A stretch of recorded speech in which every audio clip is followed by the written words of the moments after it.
Let me guess. You've got supplies for 3 days, maybe a week if you stretched it. You figure that's enough time for the power company to get things running again. Reasonable assumption. Worked in 2003, worked in 2021. Works for every blackout you've ever experienced, right up until the blackout that's permanent. WW3 doesn't create temporary disruptions. It creates permanent infrastructure collapse. The difference isn't duration, it's category. A WW3 grid attack targets the components that take 12 to 18 months to manufacture. Extra high voltage transformers, control systems, distribution networks. When those are destroyed, you don't wait for repair. You wait for rebuild. And rebuild doesn't happen when civilization is collapsing around the absence of electricity. So that 72-hour kit you're so proud of, it covers the panic phase. It doesn't cover the starvation phase, the violence phase, or the die where you stand phase that follows. Let's talk about what permanent actually means. Here's what most people misunderstand about the electrical grid. They think it's like a car engine. Something breaks, you replace the part, it runs again. That mental model works for local failures. A transformer blows in a thunderstorm. The utility company swaps it out. Power restores in hours or days. Simple. A WW3 grid attack is not a local failure. The North American power grid runs on extra high voltage transformers. These are not the cylindrical units you see on telephone poles. Those handle local distribution. The EHV transformers manage transmission across hundreds of miles. Each one weighs between 300 and 400 tons. Each one costs millions of dollars. Each one takes 12 to 18 months to manufacture, and most are built overseas in specialized facilities in Germany, South Korea, and China. The United States has roughly 2,000 of these critical transformers in service. We maintain almost zero strategic reserve. When one fails naturally, utilities order a replacement and wait over a year for delivery. Now consider a WW3 scenario. An electromagnetic pulse doesn't discriminate. It doesn't hit one transformer. It hits every transformer in the affected region simultaneously. Or consider coordinated cyber attacks targeting grid control systems. Enemy doctrine isn't to cause inconvenience. It's to cause irreversible collapse. They don't target the fixable components. They target the irreplaceable ones. If 100 EHV transformers are destroyed across strategic locations, there is no repair timeline. There's no swapping out parts. The global manufacturing capacity for these units is roughly 100 per year total, and most of that production is already allocated to routine replacements and grid expansion in developing nations. You're not waiting weeks for repair. You're waiting years for replacement. Except you're not waiting at all, because the economy that would order, finance, transport, and install those transformers ceases to exist within months of permanent grid failure. No transformers means no long-distance transmission. No transmission means no distribution. No distribution means the power doesn't come back. The 2003 Northeast blackout affected 50 million people and restored in 48 hours because the infrastructure remained intact. The 2021 Texas freeze caused days of outages because generation failed, but transmission infrastructure survived. A WW3 EMP, or cyber attack that destroys EHV transformers, creates a different category entirely. This isn't a longer version of a temporary blackout. This is permanent infrastructure collapse with no recovery timeline. So when people say, the power will come back once they fix it, they're operating on the wrong framework entirely. There is no they. There is no fix it. There's only before and the after is permanent darkness. A permanent blackout isn't a longer version of a temporary one. It's a completely different category of catastrophe with a completely different timeline. Let me show you that timeline. When the grid goes down permanently, here's the cascade sequence, not speculation. Pattern recognition from every grid failure in modern history, extrapolated to permanent timelines. Hour 1. Electricity stops. Immediate failures begin. Cell towers run on battery backup, but those batteries last 8 to 24 hours maximum. Your phone has signal now. It won't tomorrow. Traffic lights go dark. Gas stations can't pump fuel without electricity. Credit card systems fail. The entire digital payment infrastructure that moves 97% of American transactions ceases to function. Hours, 2 through 12. Battery-dependent systems die. Hospitals switch to backup generators, but those generators run on diesel, and diesel deliveries require functioning gas stations and payment systems. The average hospital has 3 to 7 days of fuel reserves. Refrigeration fails in homes and grocery stores. Perishable food begins spoiling. Day 1 through 3. Municipal water systems fail. Water treatment plants require electricity to pump and purify. Most American homes receive water through electric pumps. No electricity means no water pressure. People start draining hot water heaters and toilet tanks. Grocery stores empty as per the 3-day supply calculation. The average city has 72 hours of food on shelves. After that, shelves stay empty because the supply chain depends on electronic payment, diesel fuel, and refrigerated transport. Day 4 through 7. Fuel scarcity becomes absolute. Refineries require electricity to operate. Distribution terminals require electricity to pump. Even if gasoline exists in underground tanks at stations, there's no way to extract it without power. Vehicles begin running out of fuel and stopping wherever they are. The roads fill with abandoned cars. Week 2 through 4. Food desperation reaches critical mass. The caloric reserves are exhausted. People have consumed everything in their homes. Hunting and fishing pressure increases exponentially. Grocery stores are picked clean or burned. This is when migration begins. 8 million people in New York City, 4 million in Los Angeles, 2.7 million in Chicago. They don't sit quietly and starve. They move. Month 1 through 3. Social breakdown reaches completion. No medical care exists beyond basic first aid. Insulin-dependent diabetics die. Dialysis patients die. Anyone requiring regular medication dies. Infections that would be trivial in normal times become fatal. Municipal services have collapsed entirely. Police don't respond because there's no communication system and no fuel for vehicles. Fire departments can't function. Sanitation stops. Disease spreads. Your 72-hour kit covers hour 1 through day 3. One phase. But there are 5 more phases where you have nothing, no plan, and no understanding of what happens next. That's the temporal cascade. Now let's talk about the geographical cascade, because where you are when this timeline starts determines whether you make it to month 4. Let's calculate the kill radius for your current address. Pull up a mental map. Where's the nearest major metropolitan area? How many people live there? How far away are you? These aren't abstract questions. They're survival math. New York metro area contains 20 million people. The city itself has a 3-day food supply. That's 60 million meals. After day 3, there's nothing. 20 million people with no food, no water, and no hope that supply chains will restore. You know what happens next. You've seen it in every disaster, every collapse, every failed state in modern history. People move. They don't move randomly. They follow highways. They follow maps. They follow rumors about places that might still have resources. Small towns, agricultural regions, anywhere that isn't a concrete death trap. The first 48 hours, chaos stays local. People raid their neighbors, loot nearby stores, fight over the last supplies within walking distance. Day 3 through 7, the exodus begins, initially on foot because there's no fuel. But desperate people commandeer vehicles, siphon gas from abandoned cars, form groups for security. The migration wave expands outward. A person on foot covers maybe 15 to 20 miles per day. Sounds manageable. Sounds like distance protects you. But you're not dealing with individuals on foot.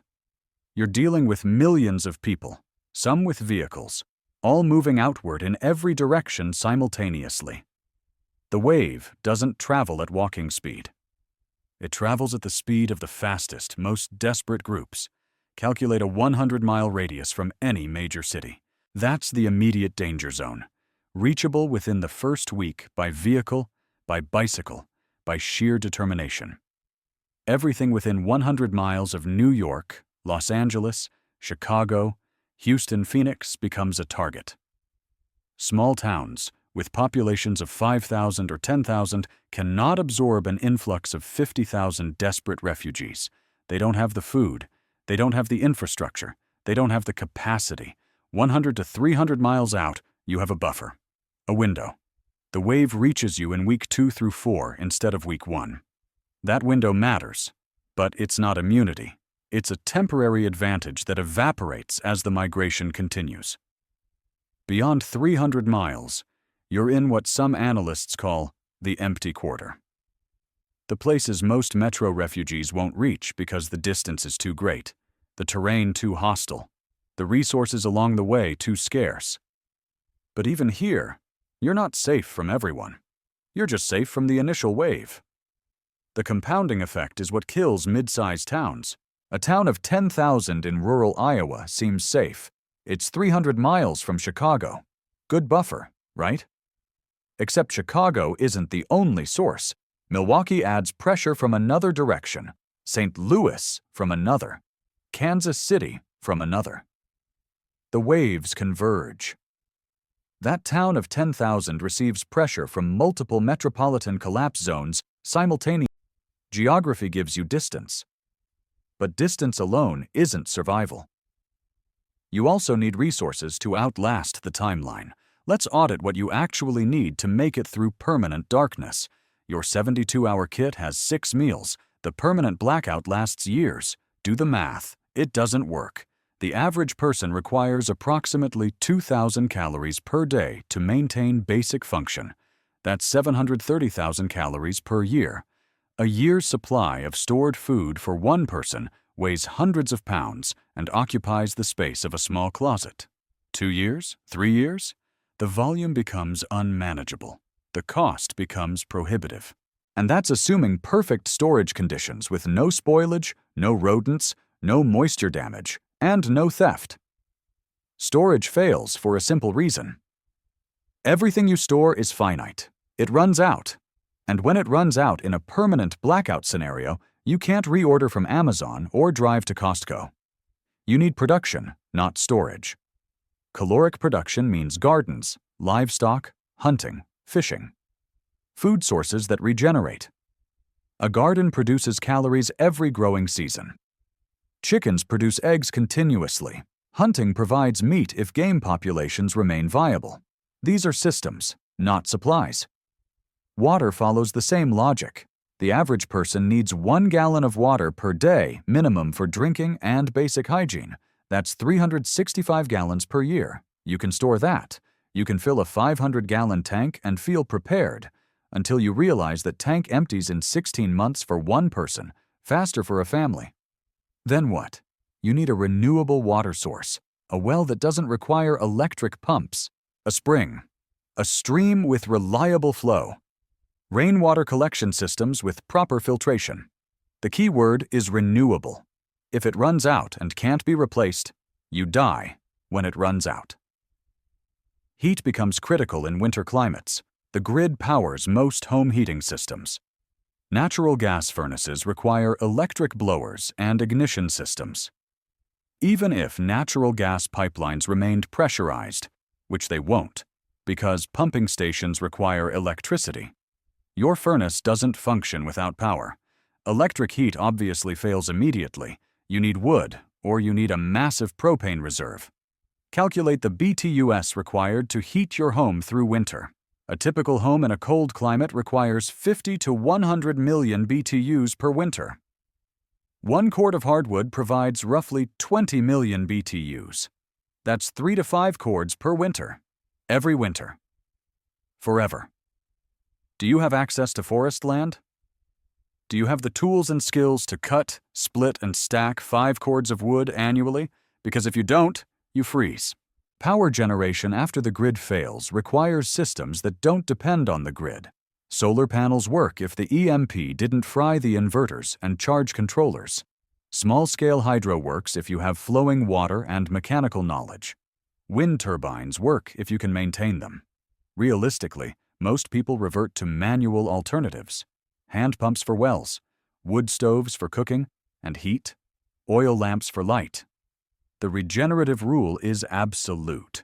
If it runs out and can't be replaced, you die when it runs out. Storage buys you time. Production buys you survival. You can have the perfect location with infinite resources and still die in a permanent blackout, because the third variable isn't geography or calories, it's the people around you. In every extended grid failure in modern history, two types of communities emerge. Type 1 communities stabilize. Type 2 communities collapse into violence faster than the infrastructure around them. Type 1 communities share resources. They coordinate security. They pool skills. The person who knows how to repair engines teams up with the person who can grow vegetables, teams up with the former nurse who can handle medical emergencies. They establish informal governance, dispute resolution, collective defense. These communities don't just survive the initial collapse. They become the foundation for whatever civilization rebuilds in the aftermath. Type 2. Communities fracture.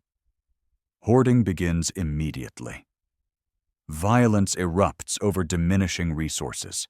Trust disintegrates. Every neighbor becomes a potential threat. Every interaction a zero-sum competition. These communities tear themselves apart within weeks and become more dangerous than the infrastructure collapse itself.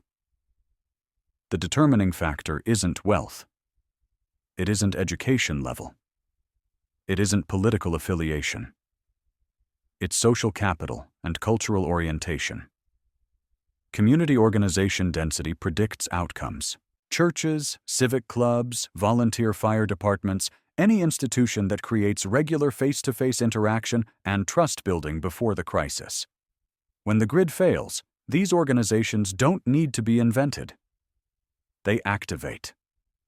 The church that held potlucks every month becomes the food distribution network. The volunteer fire department becomes the security coordination point. The existing trust networks expand to handle the new reality. Skills distribution matters. Communities where people know how to grow food, fix machines, build structures, provide basic medical care have a massive advantage over communities where specialized knowledge exists only in isolated experts. DIY culture, agricultural heritage, mechanical competence spread across the population creates resilience. Social capital is the invisible variable. Do neighbors know each other's names? Do they help with emergencies? Is there a culture of mutual aid or a culture of isolation? Rural areas tend toward Type 1 because interdependency is already normal. When your nearest neighbor is a mile away, you learn to cooperate because calling for help means calling your neighbor, not calling 911. Urban areas tend toward Type 2. High density plus anonymity plus dependency on systems that no longer exist equals breakdown. Cities optimize for efficiency during normal times. That efficiency becomes catastrophic fragility when normal ends. You cannot create community from scratch when crisis hits. You can only activate the community that already exists. If you're currently in a Type 2 area, if your neighbors are strangers, if local institutions are weak or non-existent, no amount of personal preparation saves you when the people around you turn predatory. The question isn't whether you have supplies.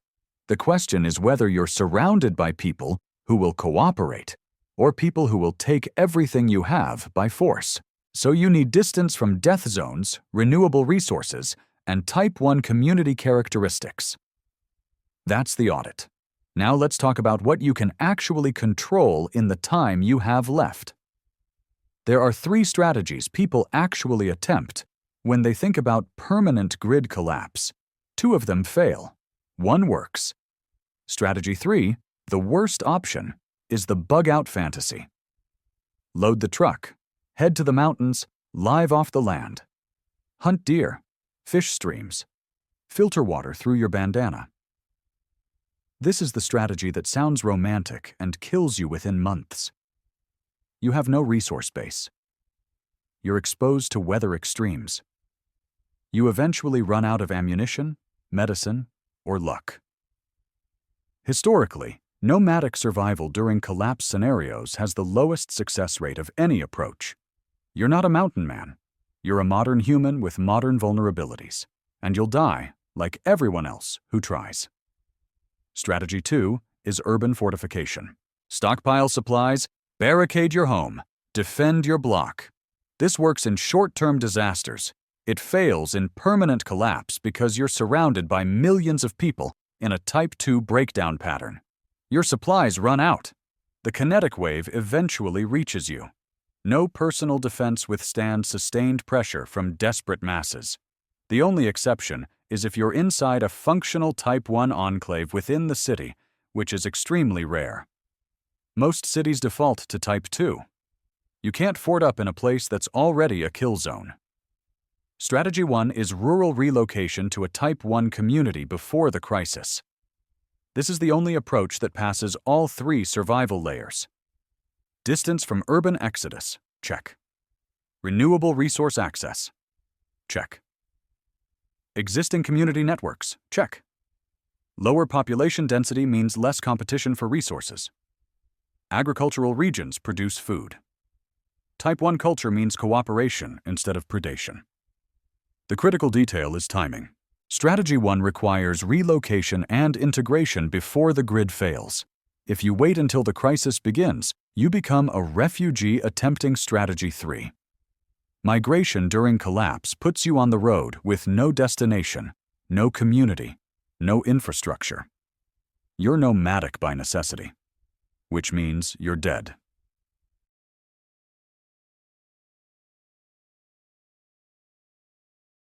Strategy 1 is the answer. But strategy requires tactics. Let's break down exactly what rural relocation means and what skills make you valuable enough that a Type 1 community wants you there. If you're implementing Strategy 1, here's the execution checklist.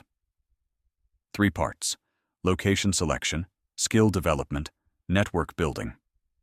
Location selection criteria. Population between 2,000 and 20,000. Large enough to have infrastructure like medical facilities, supply networks, and skilled tradespeople. Small enough that everyone can eventually know everyone, which creates the social cohesion that defines Type 1 communities. Distance matters. 300 miles minimum from major metropolitan areas, preferably more. Resources matter more. Look for local food production, whether that's farming, ranching, or mixed agriculture. Water access through wells, springs, or rivers. Wood availability for heating. These aren't luxuries. They're survival requirements. Culture assessment requires research. Visit the area. Talk to people. Join local online communities. Look for indicators of Type 1 orientation. Churches and civic organizations with active membership. Volunteer fire departments. Agricultural fairs. Community events that aren't organized by government, but by residents. High gun ownership rates indicate self-reliance culture. Not because guns solve problems, but because armed populations tend to have lower dependency on external authority. Skill development determines whether a community wants you or views you as deadweight. Medical skills are invaluable. EMT certification, nursing background, even basic first aid training that goes beyond Band-Aids and aspirin. Mechanical skills matter. Can you repair engines, generators, pumps, vehicles? Agricultural skills mean the difference between contributing and consuming. Growing food, preserving food, raising livestock. Construction and repair skills. Carpentry. Plumbing. Electrical work. Welding. Security skills if you have military or law enforcement background, but only if you integrate as a community member, not as a mercenary. You need at least 2 valuable skills, preferably 3. 1 isn't enough. If you're only valuable for one thing and that thing becomes unnecessary or you get injured, you become a burden. Network building takes years. This is the timeline most people ignore. Year 1, establish residence, meet neighbors, Join at least 2 community organizations. Attend church if that's the local culture, even if you're not religious, because that's where trust networks form. Year 2, demonstrate value. Help neighbors with your skills. Volunteer for community projects. Prove you're not a tourist or a prepper waiting for collapse. Year 3, you're known, trusted, integrated. When crisis hits, you're one of us, not an outsider. This timeline cannot be compressed. You cannot parachute in at the last minute and expect acceptance. Communities reject strangers during crisis because strangers are threats. That's the tactical playbook. But here's what nobody wants to hear. If you're reading this and haven't started yet, your window is already closing. Let's talk about timing, because timing determines whether you survive or become a statistic. Geopolitical reality check. Taiwan invasion scenarios increase in probability every year. NATO-Russia tensions over Ukraine haven't decreased. Iran-Israel escalation paths remain active. South China Sea conflicts simmer. Any of these flashpoints could trigger wider war within a 2 to 10 year window. Maybe longer, maybe shorter. The trend line points toward increased major conflict probability, not decreased. Action timeline math is brutal. If you need 3 years to integrate into a rural community, and WW3 probability increases yearly, every month you delay, decreases your survival odds. The window for effective positioning shrinks continuously. The procrastination trap kills more people than the actual crisis. I'll move when things get worse. Sounds reasonable until you realize that moving when things get worse means moving when everyone else is moving. That's strategy 3, the nomadic failure scenario, not strategy 1, the rural integration approach. When the grid fails, relocation becomes impossible. You're stuck wherever you are, with whatever you have. Most people will not act. Statistical certainty. They will rationalize. Family obligations. Career considerations. Financial constraints. Social ties. They will delay. They will hope someone else solves the problem. They will assume it won't happen in their lifetime. Then they will die in urban death zones or on the roads between cities. You are reading this because you're in the 5% who consider these scenarios seriously. The question is whether you're in the 1% who actually position themselves accordingly. Action steps. First, audit your current location honestly using the 3-layer test. Kinetic buffer from major metros. Renewable resource access. Community type assessment. If you pass, excellent. Strengthen your position. If you fail, acknowledge it. Second, if you fail the audit, start researching relocation targets this week, not next month. This week. Third, begin skill acquisition immediately regardless of location. Medical, mechanical, agricultural training starts now. Fourth, set a 12-month timeline for relocation reconnaissance, visit potential areas, talk to residents, assess culture, set a 24-month timeline for actual relocation. Fifth, do not wait for permission. Convince your family or go alone. Convince your employer to let you work remote or find different employment. The people who survive prioritize survival over comfort. When the grid dies permanently, it won't announce itself with sirens and warnings. One day, the power goes out and doesn't come back. The people who survive are the people who positioned themselves before that day. Everyone else becomes a statistic.